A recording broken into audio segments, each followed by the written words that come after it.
Welcome and thank you all for joining us today. I will introduce our guests in just a moment. The shooting deaths of 25-year-old Ahmaud Arbery, 26-year-old Breonna Taylor, and the death by suffocation of 46-year-old George Floyd have galvanized necessary protests across the country, including a moving and insightful gathering yesterday in Barrington, organized by local high school students. Because it is the job of the library to connect people with information and resources, we are here to continue our learning by listening to the experiences of some of our own community members. We don't know what you don't know. So some of the narratives shared here today will be familiar to you. Some will be new. Everyone starts from a different place in our journey of understanding. It is only fair to tell you that the three of us have, over the past year, participated in the Courageous Conversations series held on second Wednesdays at Barrington's White House. Today's program is not a Courageous Conversations production, but some of what we share will be things that we have learned through our experiences participating in Courageous Conversations.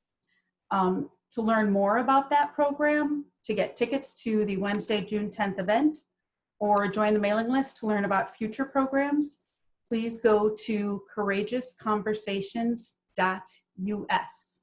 And you can find a wealth of information there, including resource lists, videos of some of the sessions that we've held over the past year. It's just, we think, a great resource to offer the community. So to help guide our conversation today, we are using an outline, what Zina and Cynthia and I used to kind of guide our thinking about what we wanted to share with you, of heart, head, hope, and hands. Our heart section will include personal stories from these members of our own community with lived experiences of racism. In the head portion, we'll share some data relating to race in the United States. During hope, we'll talk about some possible visions for the future. And then we'll talk about hands. What actions can you take going forward? As we draw to a close, there'll be an opportunity to type questions in chat, and I will voice them to the guests for you. I want to take a moment too and point out how very generous Zina and Cynthia are with their time. As a white person, it's my job to educate myself, to move my brain and spirit out of blissful ignorance. Our friends or acquaintances of color do not owe us an explanation of how pervasive and damaging racial injustice is. In light of that, I am extremely grateful that they were gracious enough to say yes when I asked them to be here with us. So let me get to the part y'all are waiting for. The Reverend Dr. Zina Jacque is the pastor of Barrington Community Church. Dr. Cynthia Armendariz-Maxwell is the principal of Barrington 220 Sunny Hill Elementary School, the only majority minority school in our district. So, my friend, we'd like to learn from you. What can you share with us about your experiences living in these racial waters? My darling Zina, you are muted. There we go. I'm unmuted. Thank you. First of all, to Cynthia and Sam, thank you for this opportunity. As Sam asked us to share some personal stories, I want to share two. One of them is different than I thought I would share. Oh. When I began here at the Community Church of Barrington, the oldest church in Barrington, in the fall of in February of 2007, it was a first. Barrington had never had a person of color as the lead pastor of a church. And so in all of our years, and this church is 18 years older than the village. So we predate the village, founded in 1847. In any case, we no longer do this, but we had this amazing activity that we did every second Saturday in December. We held something called a cookie walk. And the women and men of this church, and I'm not exaggerating, baked over 10,000 cookies and sold them. And all the money the church voted to give away. So every year we'd raise between $2,000 and $4,000. And then we'd have this big church meeting and decide how to give it away. Well, I'm not a baker. You don't want my cookies. But my job that day was to hand out tickets, because you let people go into the cookie walk 10 at a time. So I'm standing there with my cookie walk apron on, and I'm very excited. It's my first cookie walk, and I'm greeting people and handing out tickets. And a woman, I learned later, a neighbor, walked into the church and looked at me and sort of backed up. And I had a whole gallery of witnesses. And she said, who are you? And with my best smile, I said, I'm the new pastor. She shook her head. She looked at me and she said, are you educated? There are 4 degrees hanging right behind me, the last of which is a PhD. And then she looked at me, and so I answered her yes. And then she said, are you ordained? And there's an ordination certificate hanging back there as well. And she shook her head and muttered and took the ticket and walked away. In 2007, this dear soul could not imagine me standing here with an earned PhD, with all my credentials intact. She couldn't. It shocked her. The second story that I tell is not too terribly long ago. I had to run into Heinen's to get some small items, and I was in a rush and I was distracted. And I tried to smile, and I'm sure I looked rushed. But as I was trying to get some service, it was very hard. And I finally had to sort of exert myself. And when I took out my debit card, the woman looked at it, looked at me, looked at the debit card, and then I just inserted it into the little machine. And she waited for it not to work. Now, I should have gone to the wonderful, fabulous people who own and run Heinen's. I didn't. And you know why I didn't? Because those microaggressions are so frequent that it didn't dawn on me that this was worth the time. I am sure this woman was trying to protect the store, but her unconscious bias just spilled out over her face. And she was amazed that my debit card worked to purchase my items. But sometimes you just expect it, and you don't even realize it's been a microaggression until so much later, because it's so constant. It is a pleasure. It is an honor to be part of the Barrington community, and these circumstances are not absent in our wonderful community. So those are the stories I would tell. Claire, Sam. Thank you very much for sharing those.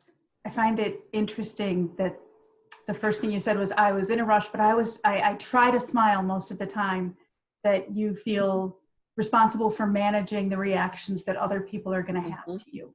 It's very telling, and something that many of us probably don't think of. Cynthia, are there some things you'd like to tell us about? Yes, thank you. And thank you, Zina, for sharing those stories. And thank you, Sam, for inviting me to participate. And thank you to all of these amazing people that take time out of their busy lives to join us in this conversation. Thank you so much. So the first story I'm going to share happened when I was in elementary school. So this is a long time ago. My dad and I went to watch my brother's basketball game. And so we were in the gymnasium of my elementary school. I went to a Catholic school in Chicago. And we were watching the game. We were off to the side. And at some point, one of the 8th grade kids came over and said something rude to me.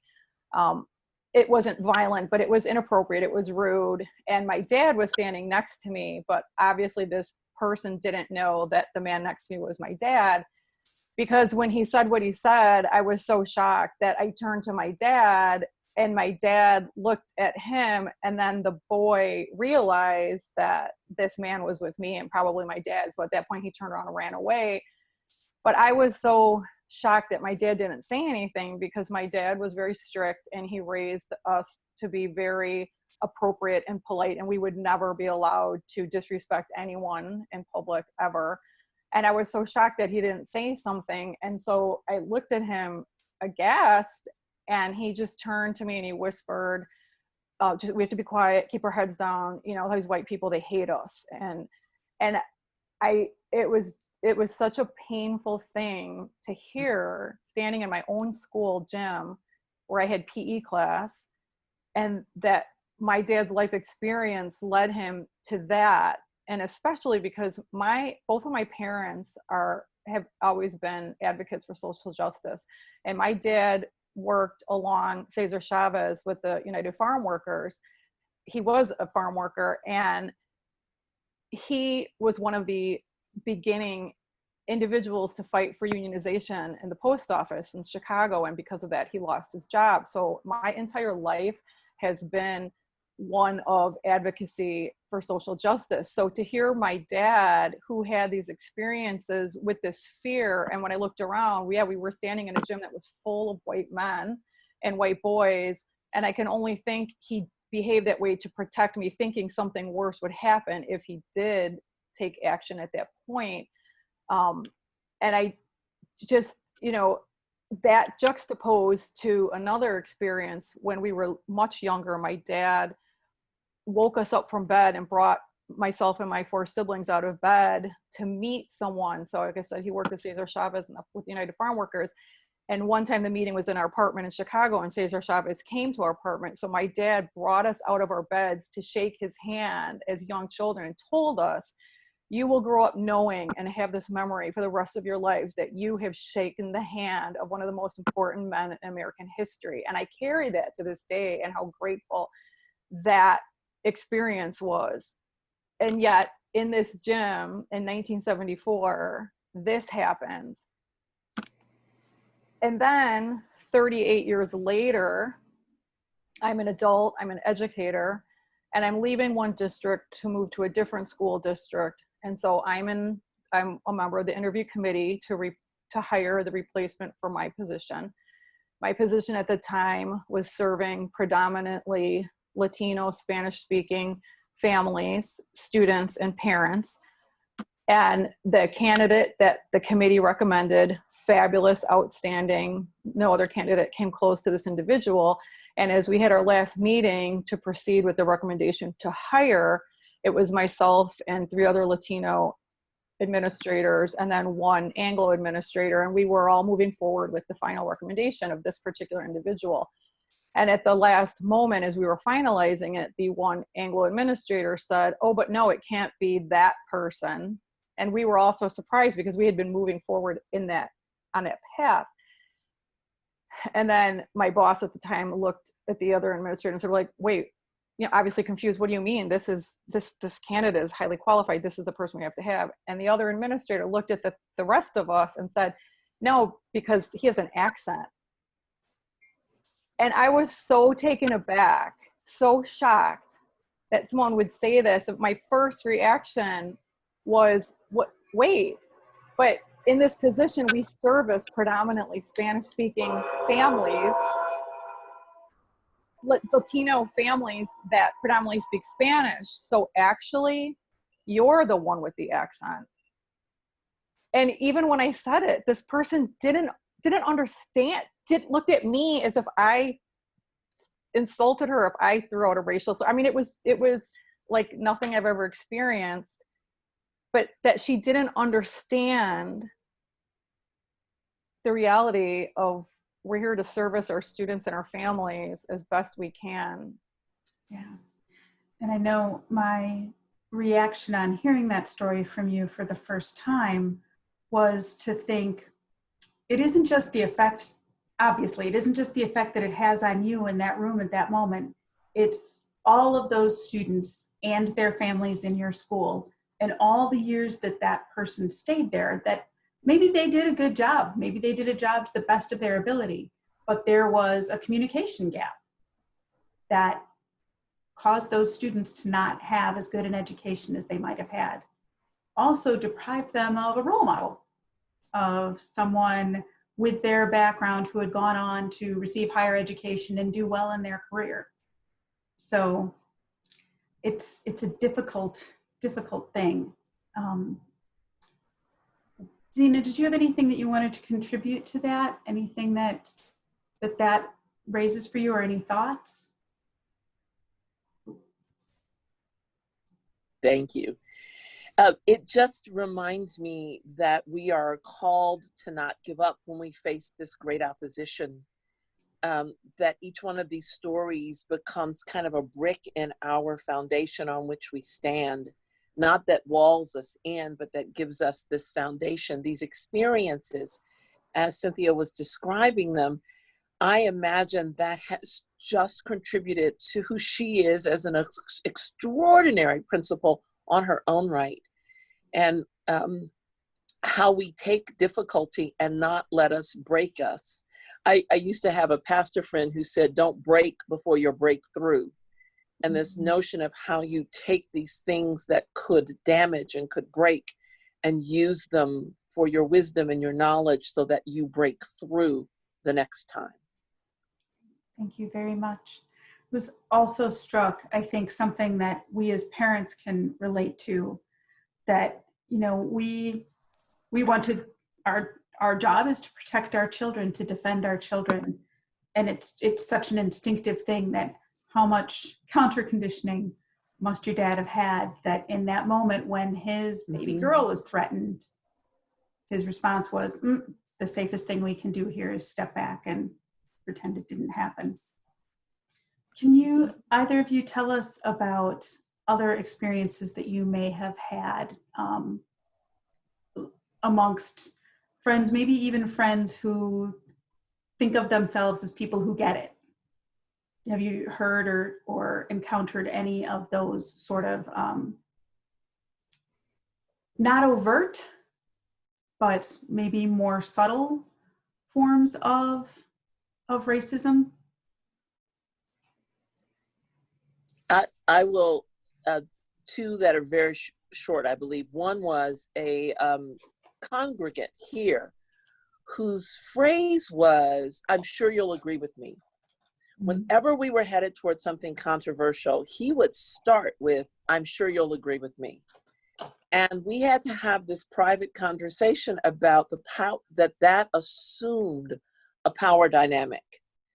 And may have been meant to put me in my place, because in essence, he was my boss here at the church. And it was, he really believed that we would agree because his perspective must be the one that is right. And it took years to get that habit eradicated. But the second story is, there's a member of our community, I won't name him because I know hundreds of people on this call would know him. And we are politically at opposite ends of the spectrum. And I posted something about a petition to support the anti-lynching law that had just come up. And this person, who is my friend, responded on my Facebook page, but his opening line was, Zina, I'm curious. And essentially it was curious how I could agree with this law. And I laid out some things and laid out an understanding. His opening line after I'm curious was, because we don't have modern day lynchings. And I offered him another perspective on that. And we went back and forth on Facebook. And I put this little piece that said to everybody else, this is not a fight. This is my friend. This is somebody I care about. We disagree and we know that. And the end of my post to him was, you are important to me and we will disagree. And the reason I tell that is because it's so easy to take the bait. It's so easy to say, don't you know better? But that truncates conversation. And I would rather stay. I didn't change his mind. He didn't change mine. But we could have a public discourse that allowed me to share some things, allowed him to share some things, and then ultimately to say, we're not going to agree. That for me is the courageous conversation we've been talking about all year long in that project, and that we have to practice. Because my first response was not, oh, my dear brother, which is how I started. That was not my first response, but that was how I started. So I'm grateful for that exchange.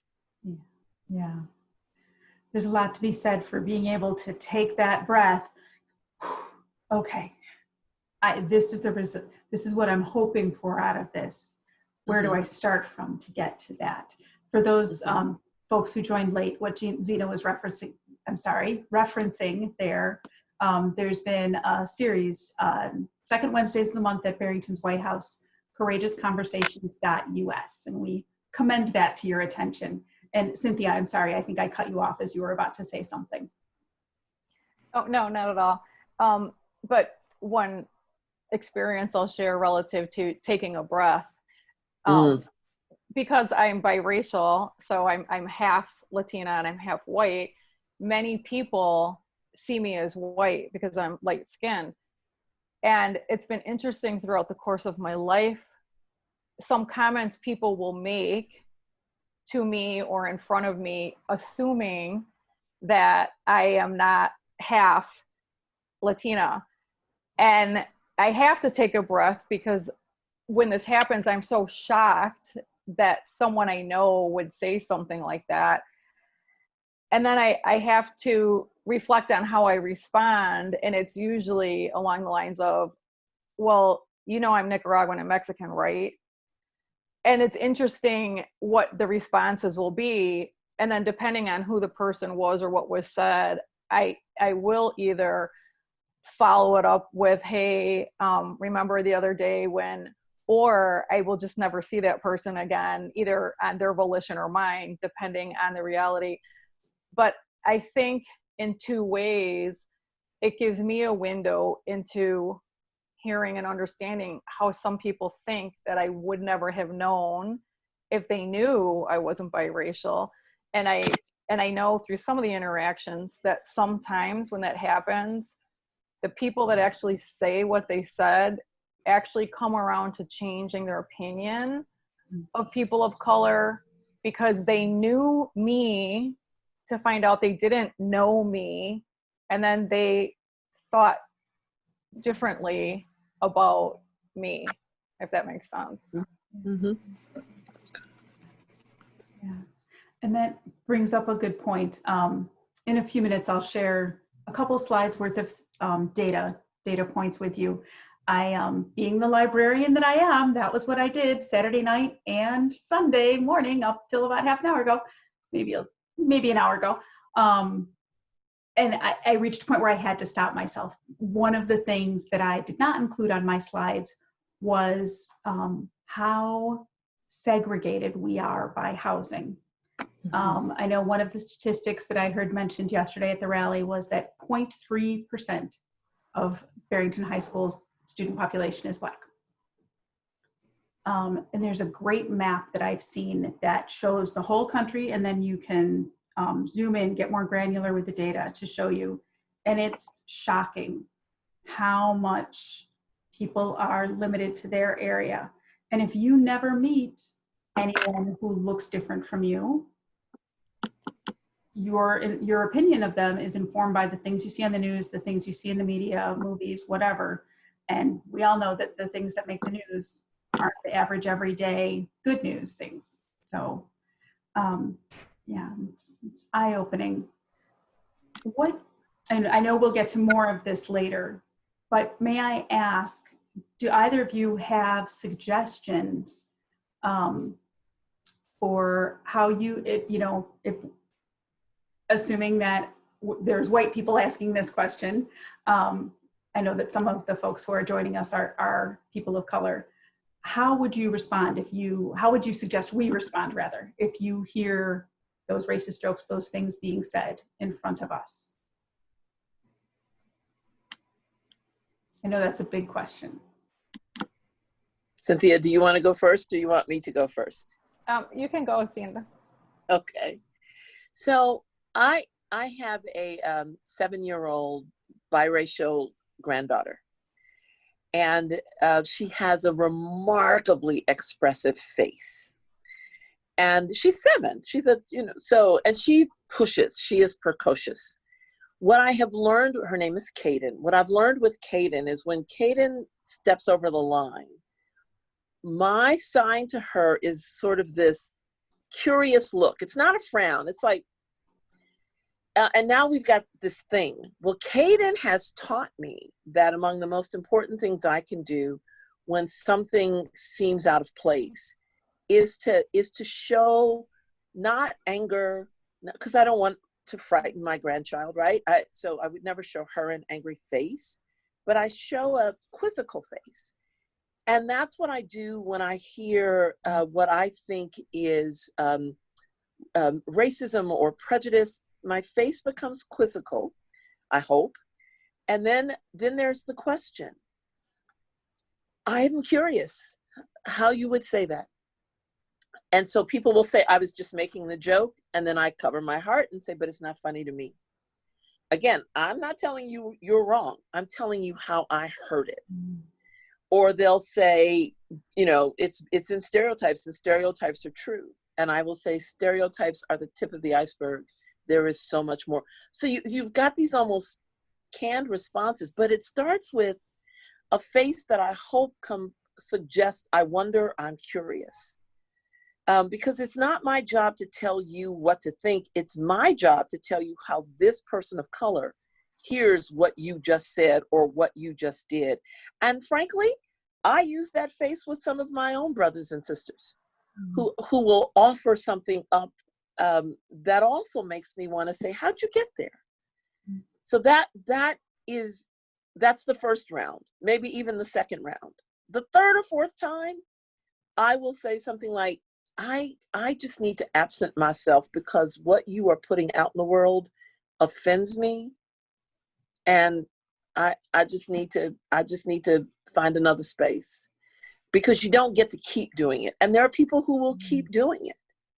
So that's my response, Sam, when it happens, at least on an initial run. Thank you. I appreciate that. And that distinction too between, you know, someone who isn't willing to take in new information, right? We hope that we can win over hearts and minds when we start talking about our own lived experiences and those of the people that we know. But that, there are boundaries. You don't get to say whatever you wish to say. Cynthia, did you have something you wanted to contribute to that? Yeah, so like I had said, usually my first reaction is, well, you know, I'm Nicaraguan, Mexican, right? I mean, that's usually the first thing I say. And then most people that will stop them in their tracks. Unfortunately, sometimes it continues, or like Zina says, they'll say something a second time. And then that just makes me really sad more than anything. And I try to verbalize something in a way for the other person to understand the pain that they're causing. And so I might say something along the lines of, I'm not explaining this in a way that you can understand, but what I'm trying to help you understand is what you're saying. What I'm hearing you say is, you know, something hurtful, something painful, something racist, something derogatory. And I'm sure you don't know you're saying it, but this is what I'm hearing. And sometimes it will help the exchange and sometimes it doesn't. And then I'll just have to excuse myself, because at some point I can't tolerate someone who refuses to listen that they're causing someone else pain. At that point, I just need to leave. And Sam, it is good. I so appreciate Cynthia's position as principal and mine as lead pastor here, because there are occasions in our systems where we have to say, you may not say that here. So sometimes we walk away. But if it's here, I get to say, in this place, we have a set of ethics and a set of guidelines, and that language will not be tolerated here. So personally, like Cynthia said, I may walk away. But when it's the system, and I'm the head of the system, I have to then put that boundary in place that no, not tolerated here. And we ordained, my church ordained a woman, a fabulous woman, Alicia Thompson, and she is married to Kita. So she is a lesbian, and we had to have that conversation not on Black issues, but on LGBTQ issues. Like, there is language. If you're gonna stay here, there is language that is not allowed. And we got there. It took a little while, but we got there. So sometimes it is a matter of walking away, and sometimes it's a matter of standing your ground and teaching. Great, thank you very much. I do want to take a moment. I'm going to share my screen my original plan with this was that I was going to read all these things out loud to you. And the more I collected things, the less likely it became that I was going to read them all out loud to you. But there are a few things that I pulled up that I would like to share. So if you're, I apologize if you are on a smartphone looking at this, it probably won't be very easy to see. But I looked at this in a couple of different ways of how I wanted to approach this. And I kind of went with a, looking at it from the point of view of like a lifetime of experience, right?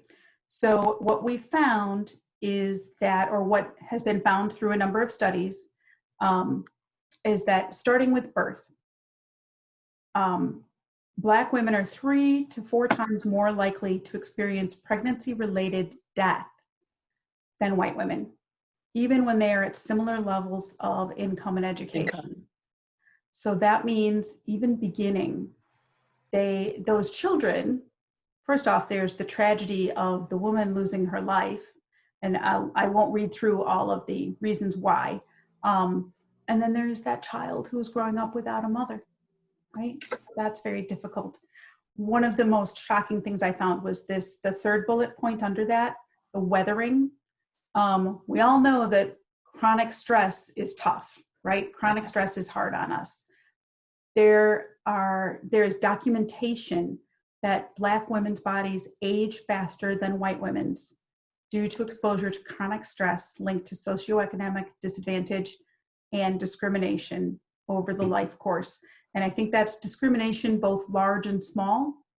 The large things of your job pays less, you're less likely to get the job, to the microaggression that Zina described of the woman in Heinen's who just kind of thought, you can't possibly have this. Going on, this point is one I'd really like to bring up. The number of deaths per 100,000 people related to COVID-19. So per 100,000 people who become ill with COVID, 22.7 white Americans die, 24.3 Asian Americans, 24.9 Latino Americans, 54.6 Black Americans, more than double that of any other group. Which, again, I am sure that there are a lot of reasons that we could find for those. One of them is that Black people historically report that their illnesses and their symptoms aren't taken as seriously when they go to the doctor or to the emergency room. So these are horrible things. In schools and workplaces, when Black students misbehave, they are 153% more likely to be subject to seclusion, 180% more likely to be subject to restraint. And I saw that in the sheet that I was looking at, and then they had the kind of the hard numbers, and I had to go do the math for myself. So I was like, well, that can't, they made a mistake, but no, those are the actual numbers. Black students represent 15% of total US student enrollment in the 2015 to 2016 school year, but 35% of students suspended once were Black. And statistics go on with that. Black individuals earn nearly 25% less than their white counterparts. In the US, Black workers are less likely than white workers to be employed in a job that is consistent with their level of education. We'll have to, since it fell asleep on that. And then I got tired of thinking that I was going to have to make all of you look at all these words, so I grabbed a couple of graphs to share with you. The first, the one on the left here, this is from the Pew Research Center and looks at the perception of race relations, the racial progress in the US between Black and white people. I'll remind you, this is recorded. If you're having a hard time seeing it, you'll be able to see it later. If you want to jump to this part of the video, we're probably about 35 minutes in. And I did, being the librarian that I am, I did source everything. So you can go back and find these for yourself. One of the things that was the most surprising to me was this statistic over here. Race-based hate crime, people who are the target of race-based hate crime. The fewest are Arab Americans. Right? Would not have expected that.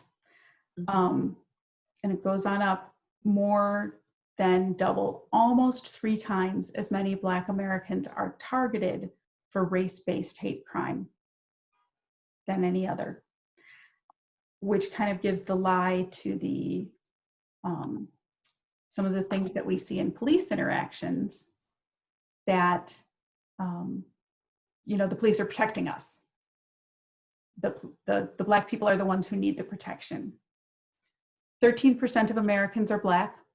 Black children represent 32% of children arrested, 42% of children who are detained, and 52% of children whose cases are judicially waived to a criminal court. And this, as I'm sure you know, this could have been 3 or 4 slides of just these kind of statistics, the data points, without getting into specific stories of things that have happened to real life people, right? The poignancy of the stories that we read in the news or that Zina and Cynthia have related to us. When you look at a data point, it's easy to lose sight of the fact that those are people with families who love them. This last one I thought was interesting. In New York City, in 2018, 88% of police stops involved Black and Latinx people, compared to 10% for white people. Of those, 70% were innocent of any wrongdoing. To be fair, in 2011, the number of total people stopped was 685,724. In 2018, it was 11,008, which is a reduction of 98.6%. So good for them, they've made some significant progress. However, that still means that in 2018, 6,781 people of color who had done nothing wrong were stopped. So we can understand why, to use Zina's phrase, why our Black brothers and sisters are feeling pretty discouraged, and why it is incumbent upon us to do something to make a difference. So I am going to end my screen share as soon as there's the button. So we've talked about, we say that racism is a pervasive systemic problem in America. We want to make sure it's, very easy to, there's the forest for the trees and there's the trees for the forest. Again, I just want to reiterate that these stories that we hear, I think a number of people were shocked at the videotape that emerged of George Floyd. I don't know many Black people who were shocked, and that's very, very sad. So I want us to talk about the future, about your hopes going forward. What is your vision of a more racially just America? So a racially just America. I have 3 grandchildren. My oldest is 25. He is a graduate of Columbia here in Chicago. He's tall, he's dark brown, he's beautiful. A racially just America would love my grandson Devon as much as I did. A racially just America would see him with the eyes that I see him, as a contributing citizen, as a brilliant person, as someone with gifts to share. When he was a senior at Notre Dame High School, he went to Italy with some of his friends. And he came back talking about how he felt there. They treated him exactly like they treated these young white men that he was traveling with. But he comes home And a couple weeks ago, he was going to come to my house in the middle of the night. I domicile his motorcycle. So he's going to leave his motorcycle and hop in his red Dodge Dart like at midnight at my home in Buffalo Grove. And I told him absolutely not. He could not come to his grandmother's house and exchange his motorcycle for his car because I was going to bed and I didn't want any of my neighbors to see this chocolate brown boy in my driveway taking a car. I was afraid for him and told him he could not come get his car. A racially just America would see color and see culture, but not hold it as deviant or deficient.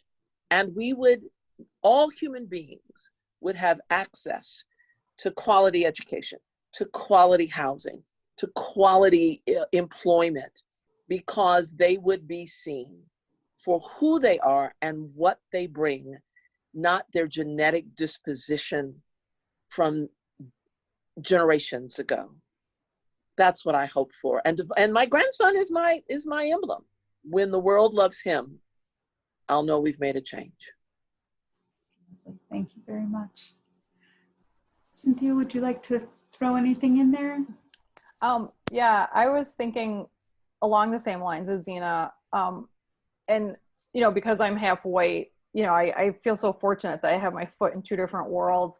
And so I'm thinking for those of us of privilege, if we continue to work to listen in a way that provides an environment that's safe enough for victims of racism to tell their stories. Because to tell your story, you have to feel safe enough to allow yourself to be vulnerable, which is very difficult. But if that environment is provided, by listening to people's stories, we can connect as people, individuals that live in the same community or in the same country, or if nothing else on the same planet, in the same world. So along what Zina was saying, so rather than continue the perpetuation of this single story, like the Black man, or, you know, the Latino or the Spanish speaker. And this is so eloquently explained by the storyteller and author Chimamanda Ngozi Adichie in her TED Talk. You can Google it, The Danger of a Single Story. If we can talk to people and listen to their stories and see each other as people instead of just that single story that we have in our head, at that point, I believe racism will eradicate. Excellent. Zina, Sam, I'm not sure if this is hope or hand, but I've got 5 C's. Okay. 5 words that begin with C. They are conscious, consistent, curious, creative, and continuing. Every morning when I wake up, I come into consciousness. I've been asleep. Every morning when we wake up, if we can come into consciousness that we live in a nation whose ideals are high, but whose ability to reach those ideals wavers. If I can just be conscious of what the ideals of my nation are. And then if I can be consistent in doing my work. So if I can be consistent in the internal work, am I being mindful? Am I being open? Am I being aware of what I'm afraid of? Am I aware of me and the space I fill? Then curious, we've already talked about that, to be curious, to ask questions. Poverty is pervasive in Chicago because there was redlining, because Black people could not join unions, because education was substandard, because housing was substandard. There was very little generational worth to pass down, generational wealth. Be curious about why poverty is so systemic. It is not because people were lazy. And then continuing, because this work is hard and you get tired and you might have to rest, but you have to continue. And then creative in the way that you have conversations, creative in the books you read, the TED Talks you watch, creative. And when you go to the library, you say to the librarian, this is what I'm curious about. I want to continue in learning. So it's conscious, it's consistent, it's curious, it's continuing, it's creative. That's what I think is at hand for people to be in order that we all might become something better. Lovely. Thank you very much. And I do not want to make it sound as though we have arrived, because everyone I know is, one of my favorite authors, Deanna Rayburn, says, not woke, only waking, not fixed, still fixing. Yes, yes. Having said that, I will tell you that the library is very responsive to requests. That we do our best to research things, to find out if it is available as something we can get. We will try to get the things that people ask us for. So my phone is giving me the 10-minute warning, and we do have a couple of questions that have come in. So several of them are people who want to express their thanks. We have one person who says, how can we send thank you notes to Reverend Zina and Principal Cynthia? I'd like to send notes of thanks. So you don't need to give out that information now, but I wanted you to know that your words today affected people very much. And we have another person who says, I want to thank Zina and Cynthia for their vulnerability in sharing their personal experiences with us today. And calls out one of the speakers yesterday, who I believe is with us today. Thank you to Orlando Caesar for his inspiring and powerful words at the protest yesterday, which I would wholeheartedly agree. Because I spent the morning diving into data points and things of that sort, I have not had a chance to do a lot of research yet. I know one estimate that I saw was that there were 1,000 people there yesterday. And I know that it was video recorded by, by the students or friends of the students, people who were aware. And I believe there was also a couple of drone things that'll give us kind of a visual of how many people total were present. So when we have that, for sure, we will try to attach it to the post of this.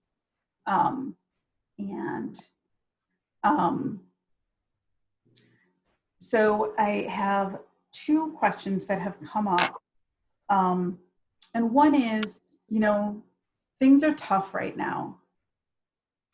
What are some things that white people, even with good intentions, may say to their Black friends that are not helpful? What are some things we should avoid saying to our friends who are people of color? There's a concept called credentialing.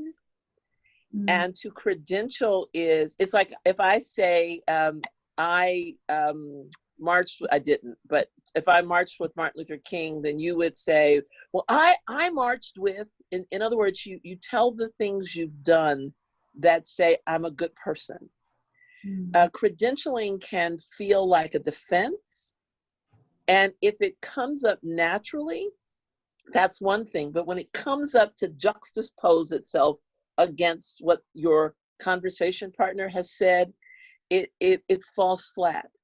So you don't have to credential. If you're in the conversation, for me, that's enough of a credential. The other thing that I had a congregant say to me last night after the rally, she took my hands, even in the time of social distancing, and said, I understand. And it was not possible not possible for her to understand my position. She gets to understand her own life, but she doesn't get to understand my life.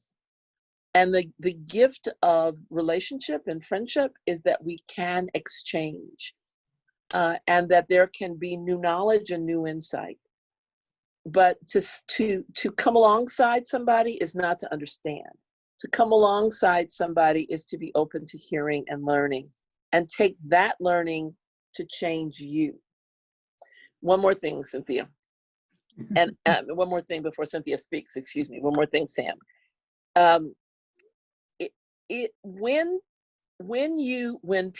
white people say, I want you to teach me, what it does is it again puts the white person at the center. There's a remarkable difference in I want you to teach me and I want to learn. Those two statements are remarkably different. And so if anyone in this is engaged in this and wants to learn, you can say, how can I learn more? And then I get to share with you opportunities, but I'm then not responsible for your learning. Right. And if your energy is such in that moment that you can't provide the learning, you can refer them to all of the lists of other kinds of learning that are available out there. And I just can't say enough about courageousconversations.us. There are so many resources. Yes. And even if you just sign up for the newsletter for the things that are coming, I really urge you to go to courageousconversations.us. It really is an extraordinary resource, along with the library. Thank you. We try. Free speech. Cynthia, did you have anything that you wanted to add? I think I may have lost track of what the question was. Oh, some things that white people should avoid saying to their minority friends, their friends who are people of color. Well, the response I have to that is for those of us white people to realize that as white people, we usually don't see ourselves in racial terms because society hasn't put that on us. And for us to understand that we have that luxury. So most of the world sees us for who we are, men more than women, but white people more than people of color. And unfortunately, brown and black people don't have that luxury. And so if white people would understand how exhausting it is for people of color to always be considered representative for their race, that's not fair, it's not feasible, it's not kind, it doesn't even make any sense. And it's very exhausting that, you know, a Latino or a black person always has to feel that they have to defend the race. I mean, everyone's an individual, and that gets very exhausting and very disappointing and discouraging. Yeah, that recalls when Zina said earlier of, you know, walking into Heinen's and trying to be conscious of having a smile on her face because you're representing so much, which is unfair. I have a couple of questions here. There's one or two. Stephanie, I'm going to answer yours offline because I know the answer to that one. I believe, if your question is what I think it is. We have someone saying, and I think I'll ask the question and let you decide how you'd like to answer it.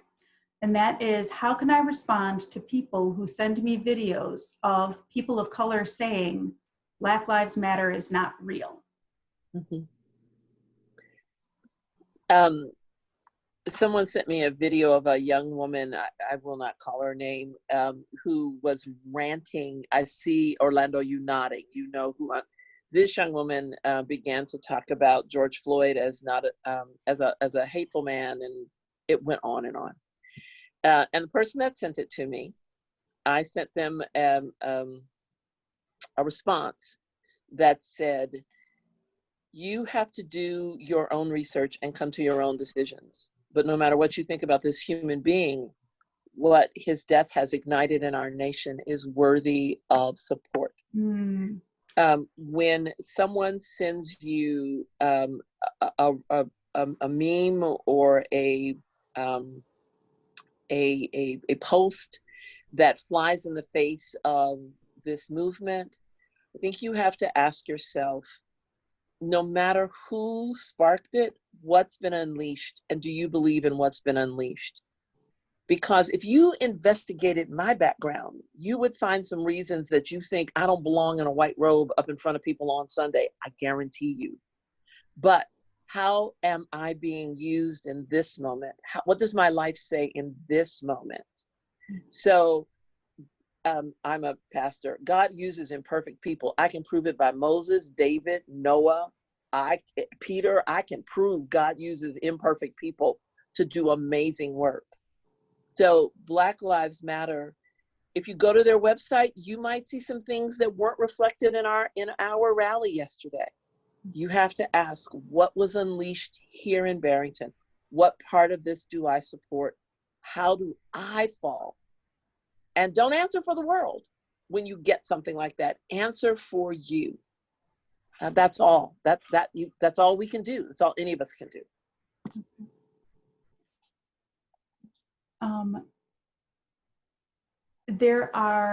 So I have a question from someone, and I think this may be kind of directed at all three of us.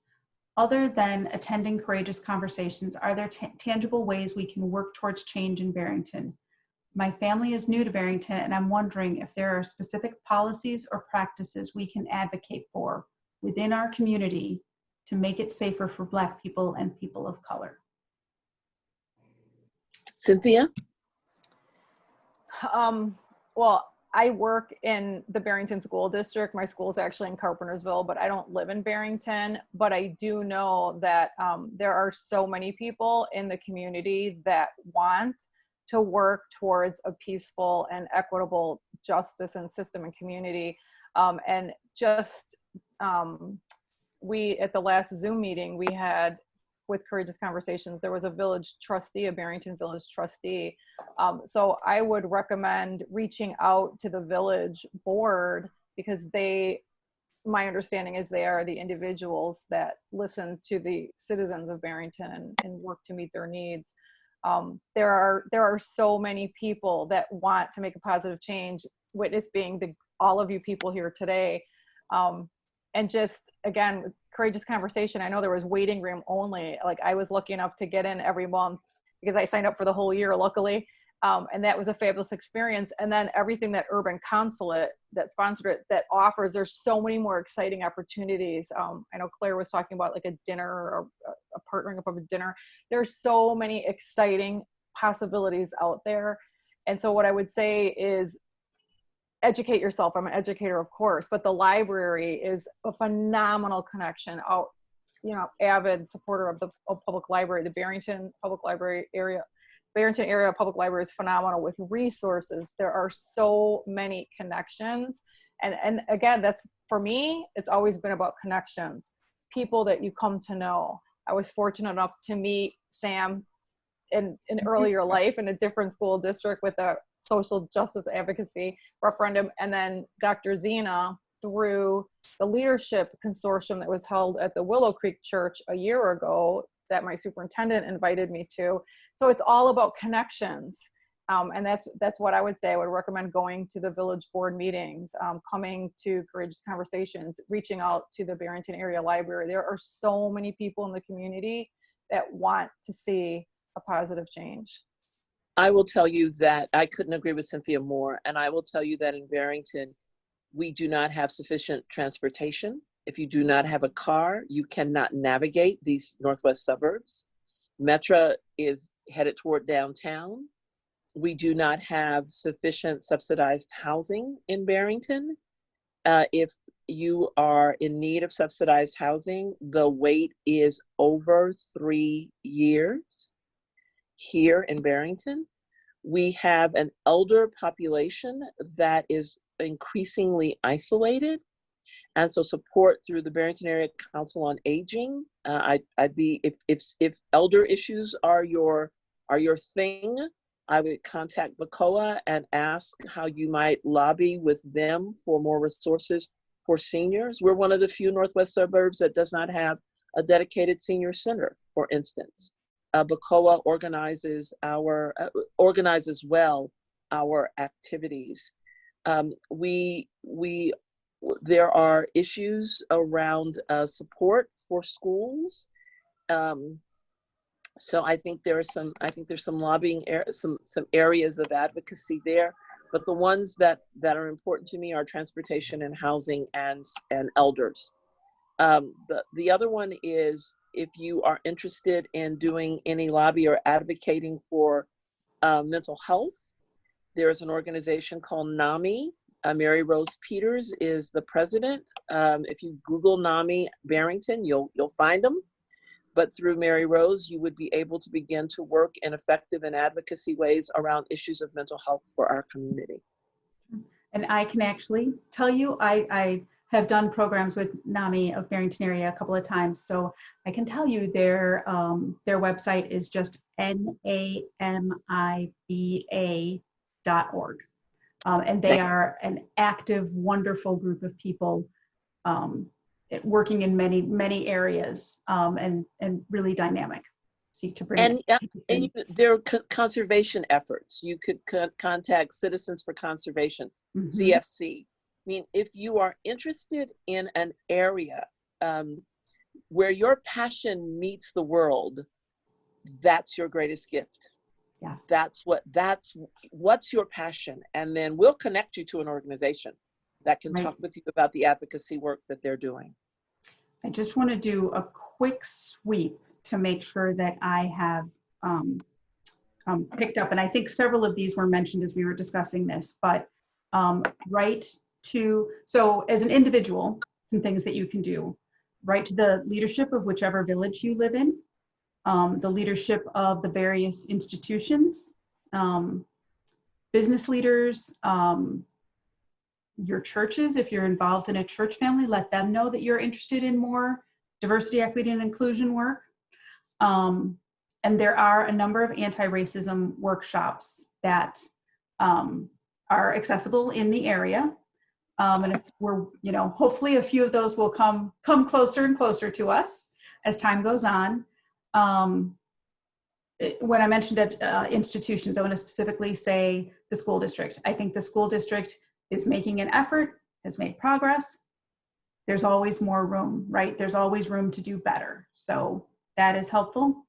Then for things that will help you to get involved with like-minded people, besides Courageous Conversations, I've actually been approached by 3 or 4 people in the last few days, and including, yesterday was Saturday, who would like to participate in an anti-racism book club or further discussions. So we definitely weave anti-racism and general education into a lot of our programming, but I think that I will make more of an effort to specifically name those things as such. So, and Sam, I would invite anybody who is interested, the Emmett Till Anti-Lynching Act, which is in the hands of the Senate right now. It's been passed by the House. It's HR, House of Representatives, HR 35, Emmett Till Anti-Lynching Act. You can go and read the act. You can be in touch with Senators Duckworth and Durbin and let them know your feeling about this. This is something that is active and alive right now. Thank you. Let me make sure again that I've picked up everything. Great, okay. And I think the last one is, it's good to know that there's an interest. So I'm happy to be a conduit for that. I don't want to give out other people's email addresses or things of that sort. And again, the 3 of us have participated in Courageous Conversations and really enjoyed that experience and have learned actually, that's not fair. I haven't enjoyed every minute of that experience. Some of it was pretty uncomfortable, but I have learned a great deal from that experience. So getting on that list will be a good conduit to learning about other things that may be happening in and around the area.